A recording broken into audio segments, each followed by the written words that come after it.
মতলব উত্তরে বিএনপি সাবেক সভাপতি আতিকুল্লাহ সরকারের স্মরণে দোয়া মাহফিল ও স্মরণ সভা। চাঁদপুর জেলা বিএনপি সহ সভাপতি ও বিএনপি চেয়ারপারসন বেগম খালেদা জিয়ার ব্যক্তিগত চিকিৎসক অধ্যাপক ডাক্তার শামীম আহমেদ বলেছেন, মরহুম আতিকুল্লাহ সরকার ছিলেন অবিভক্ত মতলব উপজেলা বিএনপির প্রতিষ্ঠাতা ও সভাপতি। তিনি বিএনপির একজন নিবেদিত প্রাণ হিসেবে দলের নেতৃত্ব দিয়েছেন। বিগত 15 বছর আগে তিনি দুনিয়ার মায়া ত্যাগ করেন, কিন্তু কখনো এ ধরনের স্মরণ সভার আয়োজন করা যায়নি।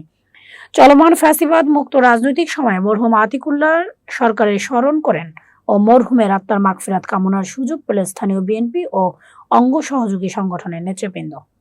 মঙ্গলবার বিকেলে চাঁদপুর জেলার অবিভক্ত মতলব উপজেলা বিএনপির সাবেক সভাপতি মরহুম আতিকুল্লাহ সরকারের 15তম মৃত্যুবার্ষিকী অনুষ্ঠানে প্রধান অতিথির বক্তব্যে তিনি কথা বলেন।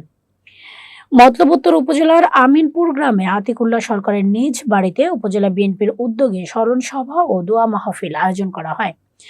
মতলব উত্তর উপজেলা বিএনপির ভারপ্রাপ্ত সভাপতি বশির আহমদ খানের সভাপতিত্বে ও সাধারণ সম্পাদক নুরুল হক জিতুর পরিচালনায় আয়োজিত স্মরণ সভায় বিশেষ আলোচক হিসেবে বক্তব্য রাখেন বাংলাদেশ জাতীয়তাবাদী কৃষক দলের কেন্দ্রীয় কমিটির যুগ্ম সাধারণ সম্পাদক ব্যারিস্টার ওবায়দুর রহমান টিপু, হাসানপুর সরকারি ডিগ্রি কলেজের অবসরপ্রাপ্ত অধ্যক্ষ জাকির হোসেন জামাল। স্মরণ সভা ও দোয়া মাহফিলের পূর্বে মরহুম আতিকুল্লাহ সরকারের কবরে ফুলের তোড়া দিয়ে শ্রদ্ধা নিবেদন, কবর জিয়ারত করেন বিএনপি ও অঙ্গ সহযোগী সংগঠনের নেতৃবৃন্দ।